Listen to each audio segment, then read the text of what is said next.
After the Baltimore Ravens concluded 10 days of OTA, we now switch over to the 3-day mandatory minicamp starting today, going on today, tomorrow, and Thursday. And after that mandatory minicamp concludes, we start to get the dates for training camp. And once training camp comes, we know that the season is upon us, because then we get the preseason games, and then we're going to get the regular season. Today is a great day. Now, the reason that I'm so excited is I woke up this morning, wasn't expecting much, saw a card on my nightstand, looked at the card, opened it up, and it told me that I had tickets to the Baltimore Ravens versus the Houston Texans game. Not a bad way to wake up on a Tuesday morning, but hey, I'll take it. I'm pumped. I'm ready to go. I can't wait to get news from this mini camp so I can see where the Baltimore Ravens are going, which direction that they are headed in. But before we jump into the news, listen, make sure that you stay tuned, because I have some big news, some stuff that some of you guys may want to hear, a big surprise that's coming up. So make sure that you stay tuned to the end of the video so you know what I'm talking about. So now, when it comes to mandatory minicamp, when it comes to these 3 days, when it comes to the Baltimore Ravens coming together for the last time before training camp, trying to get things down packed, they get to put on some pads. It's no real live hitting, but they get to do a little bit more than they did in the OTAs. But once again, it's all about coming together. It's all about building what is going to be this 2025 roster so the Ravens can go in and win this Super Bowl this year. So when it comes to the minicamp, there are 5 storylines that I'm going to be looking into, or 5 storylines that interest me as far as this mandatory minicamp. Even though it's 3 days, there are some things that can come out of it, and these are the 5 things that I'm going to be looking forward to, or looking at, as the Baltimore Ravens get set to start training camp sometime over the next several weeks. So, of course, the first storyline, and the one that may be one of the more important ones to me, is the battle for the left guard position. Now, you have Andrew Voorhees on one side, and you have Ben Cleveland on the other. And this, to me, is going to be one of those battles that determines how well that this offensive line is, because you are only as strong as your weakest link. And there was a Bleacher Report stating that the Baltimore Ravens left guard position may be the demise of this team. The guard position may be the position that stops Derrick Henry from going off. Now, for me, the article doesn't take into account that we still have Lamar Jackson. And even before Derrick Henry and his amazingness got here, Lamar Jackson was still doing his thing. So regardless if the guards play well enough and open up holes for Derrick Henry, Lamar is still going to do his thing. And let us not forget that Derrick Henry is still an amazing player himself, who at Tennessee didn't always have the best blocking, but he still was one of the best backs in the league. So for me, the left guard position is important. I don't think that it could be a demise for the team, but if they do go out there and they do boost up this position, it can ease some of the burden on Lamar Jackson. Now, there are still a bunch of free agents that are available, some guys that the Ravens could go out and get, and they won't be that expensive. Once you get to this point in the offseason, the guys, the contracts that they get, it's not going to be as much as they were expecting when free agency started, or even during the second wave. So, as I've said many times before, the Ravens should go out there and get Dalton Risner. And if you don't get Dalton Risner, Brandon Sheriff is a veteran guard that is still available, who still plays at a very high level. And this is just in case that competition between Voorhees and Cleveland doesn't pan out, or even if Cleveland wins the job of Voorhees and somebody gets hurt, you want to have depth at that position. So going out and getting one of these veterans, going out and getting yourself a Will Hernandez, won't do anything but help the team. It brings in competition. It makes this team even better. So hopefully over the next few weeks, we see the Ravens do something to upgrade this guard position, and maybe even give some competition for Faalele. He's done a lot better. This is his second year, but you can always do better, because they will always do better on the defensive side. They'll always bring in some cornerbacks. They'll always bring in some safeties. They'll bring in linebackers to get better off of guys that are playing relatively well. So do the same for the guard position. So the Ravens have to do something about this left guard position, because it has been just a hodgepodge of guys put together over the last few years. If you look back to 2020, we had DJ Fluker, we had Pat McCarry, and we had Bradley Bozeman playing left guard. Then you go to 2021, you have Ben Powers and Pat McCarry playing left guard that year. 2022, Ben Powers again. 2023, we had John Simpson man in that position. And in 2024, we had Andrew Voorhees and Pat McCarry. So for me, I just think that the Ravens need to lock down a guy and have him start there and just be there, and stop this merry-go-round of position switching and having new guys come in. Sign a guy that can play and sign a guy that can stay. And my second storyline for mandatory minicamp is who's going to grab that job? Who's going to step up and be that guy to play beside Roquan Smith? Which one is going to say, you know what? This position is open for grabs. I'm going to get it. Now, Trenton Simpson has been out here training with Roquan, trying to pick up some tips, some tricks, you know what I'm saying? It's kind of like a wide receiver and a quarterback, getting to know each other, know how each other thinks, where they're going to move in certain spots, where they're going to cut. At the linebacker position, you want to know, especially when you're playing in tandem with somebody else, what they're thinking. Or to an extent, how they're thinking, how they're diagnosing plays. Because if you two see things the same way and you can communicate non-verbally, it makes it a lot easier for Trenton Simpson. Now, is Teddy Buchanan going to come in? Is the rookie going to step up and take that linebacker slot? I mean, ever since Patrick Queen left, we have been in flux. So a lot of us weren't happy with the play of Patrick Queen. But guess what? Good or bad, you had kind of stability at that position. And since he's left, we've been going left and right trying to find the guys. We thought Trenton Simpson was that guy, but apparently in the Ravens' eyes, he wasn't ready. So for me, it's who's going to step up. I don't believe, or I haven't checked to see if there are any free agents out there that the Ravens could bring in to kind of man that spot. So we're going to have to depend on these young guys to come in and give us that production. I know it's only 3 days, and I know it's just a glimpse, but it's a collection of everything from OTAs to minicamp to training camp to kind of give the Ravens front office those optics to decide who is going to play this position, or we need to bring somebody else in. If somebody's not stepping up above somebody else, do we need to go get another guy? Do we need to trade for a guy? Because we all know that this is defense, and the Ravens are going to do everything that they can to make sure that this defense is one of the best in the league. Money isn't a thing. Draft picks aren't an issue. The Ravens don't care. They will do whatever to get this defense right. And this is one of the few positions on the Ravens that I think defensively they need to look into. The third storyline that I'm looking into is Derrick Henry. Now, we spoke about him earlier when we talked about the guard position.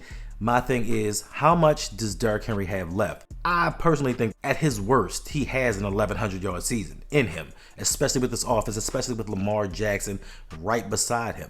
But how much longer can we depend on Derrick Henry to be that workhorse, or should we even do that throughout the season? I know that we have Justice Hill as a backup, and we have Rasheed, now you see me, Ali, as the third option. But I think that the Ravens, with his older age, and I know that he works out and he trains and his nutrition is one of the best in the league, that he can take it, that we don't necessarily run him 300 plus times again this season.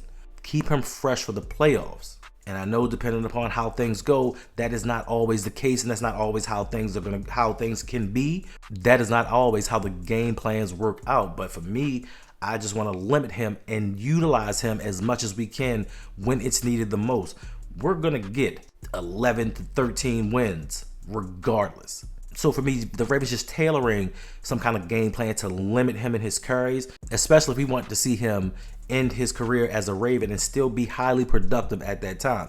So for me, limit his carries, get somebody else behind Justice Hill if Ali cannot stay healthy, to kind of limit the wear and tear on Derrick Henry's body. Because as an older gentleman myself, let me tell you, time is undefeated. Undefeated. And I'm going to tell you a little embarrassing story. So when you're young, you believe that you're invincible. Nothing's going to happen to you. Like, all of the stuff that old people tell you about, cherish being young, you're gonna get older and regret certain things, and things that aches and pains, and it happens. And to me, I think I finally hit that point where it's like, I'm sorry, Grandma. I apologize. I was wrong, because my granddaughter broke my glasses. So this morning, as I'm going to the market and I'm shopping for groceries, I'm one of them guys that picked up a pair of glasses from the market until I can get some replacements. And when my grandmother used to ask me that as a child, I used to look at her and be like, glasses from the market? You're old. But now I'm in that position. So I'm telling you guys, be wary, be mindful, because it does creep up on you. All of this stuff that's perfect for you now, your posture, your eyesight, all of these things, they will go. Message! So I said all that to say, Baltimore, make sure you take care of Derrick Henry so he can take care of us, when we need him the most. The fourth storyline for Mandatory Minicamp that I'm looking at is, what are the Ravens going to do at third safety? I know that we have some issues with CB3 or 2, whatever you want to call it. We're having some issues there, and the Ravens have injuries, and there may be some guys that they want to bring in later on. But what are they going to do about that third safety? With our Darius Washington going down, that kind of threw a kink in their plans, and we know the Ravens love to put 3 safeties on the field because for some reason, this is a glamour position in the NFL, and safety really affects games. Anywho, Are the Ravens going to go with Sanusi Kane? Is Bo Braid okay? And is the team going to roll with these young guys? This is what I'm looking forward to seeing, because there are still some guys that's out there in free agency. We've been clamoring, a lot of us have been, for Justin Simmons, saying he's possibly the best safety that's still available, and we don't know why. He did have a down season in Atlanta last year, but he is still one of the better safeties in the NFL, and we're not asking him to come in and be a starter. We're not asking him to be superstar Justin Simmons and carry this defense. So to come in, be the third safety, provide some relief on certain packages, maybe start in other packages, who knows? But I think that Justin Simmons is a guy that they should bring in. Also, you have Julian Blackmon out there, and if you're really desperate and you really feel like it, if the money's right, I don't know how you guys feel about it, but Marcus Williams is still available. No surprise to anybody. He picked the worst time to have the worst season of his career, but he is still available. He will come at a cheap price. He knows the city, he knows the team, he knows the schemes. So the Ravens could possibly bring him back at a cheaper price. And once again, we don't need him to be the starter. And the problem that I think with Marcus Williams, I don't think it had anything to do with talent, because I don't think that you go from one season to the next and just be that good to being that bad. I think it had a lot to do with communication. It may have a lot to do with mindset and attitude. We don't know what's going on with him personally. We don't know if he had any friction with the team and he just gave up. Now, if he gave up on the team, kick rocks and be the fuck out. Like, I don't want you here if you gave up on this team. But sometimes there are things that are out of our control that are happening outside of the realm of football, and it brings us down and it weighs on us. So we don't know. Hopefully, if it was something, he got these things together. So Marcus Williams, like I said, at the right price, could be a possibility for the third safety, not one or two. And then, like I said, he's an insurance policy. If somebody gets hurt, he knows this defense. So the Ravens do have options. I want to see what they're going to do. But once again, it's only 3 days. And I know you're not going to get a lot accomplished in 3 days, but it is the start of something. It is the beginning of what the Ravens are going to be for this season. And the last storyline for Mandatory Minicamp, this is mine personally and maybe mine alone. I want to see what's going to happen at the tight end position. I know a lot of people aren't talking about it, but could this be the time that Isaiah Likely takes over for Mark Andrews? During this offseason, will the Ravens finally see that overall, as a total player, Isaiah Likely is the best option at tight end 1? And it's not to say that Mark Andrews doesn't have value to this team during the regular season. It's to say that it is clear to everybody, even Mark Andrew truest, that Isaiah Likely is the better player, and given an opportunity, he would put up better numbers than Mark Andrews because he does more than Mark Andrews does. Listen, if you want straight line down the field, Mark Andrews got you. He may run into somebody, but if it's nobody there, he'll run right past him. Isaiah Likely has that wiggle. Isaiah Likely has that strength to just moss guys and just push them down. So just overall, as a route runner, as someone who can get yards after the catch, Isaiah Likely is the better option. And I think he makes this offense even more scary than it was last season. And the Ravens last season had one of the best offenses in the NFL. And he can make it even better. It's just that the Ravens and their loyalties have to be put aside for what is the betterment of this team. I understand you've been rolling with Mark since 2018. He's your guy. He's your dog. You want to see him succeed. Listen, you gave the man free $4 million this offseason as a roster bonus. You kept him on the team. You've done your part and showed your loyalty. Now it's time to do what's best for Lamar. It's time to do what's best for the Baltimore Ravens and let Isaiah Likely come in and shine. Let that man do his thing and make his mark. And I understand how the Ravens operate because I've seen it before where they try to, in a contract year for certain players that they definitely want to re-sign, they try to limit their snaps. They try to limit what they can do and their productivity so that they can lowball them on an offer. And especially this upcoming off season, because the Ravens have a lot of money tied up in a lot of different places. So unless the salary cap jumps an inordinate amount, the Ravens are going to be in some cap hell kind of and have to let some people go that maybe we believe that the Ravens should keep. And I think that they kept Mark Andrews to kind of keep Isaiah Likely for next year, because now I have an excuse of, well, we would have got Isaiah more targets, but we got Mark here. He's a franchise leader in touchdowns. Like, what do you want? If it had been anything else, we'd have let him start and he'd have got his money. So the Ravens know what they're doing. They tried to do the same thing with Hollywood Brown, and that's one of the reasons that he wanted to leave. It had nothing to do with scheme and using soldiers. It's he knew that they were trying to dampen his money. Rashad Bateman, we've seen it twice. Yes, he's gotten 2 raises, but he's still getting below market value. They're already saying some things and talking down the possibility of paying Zay Flowers top tier money. So when it comes to offensive skill positions, the Ravens are not known as a team that's going to kick out bread. So put that aside, put pride aside. We're trying to win a title. For me, let Isaiah Likely go out here and do his thing.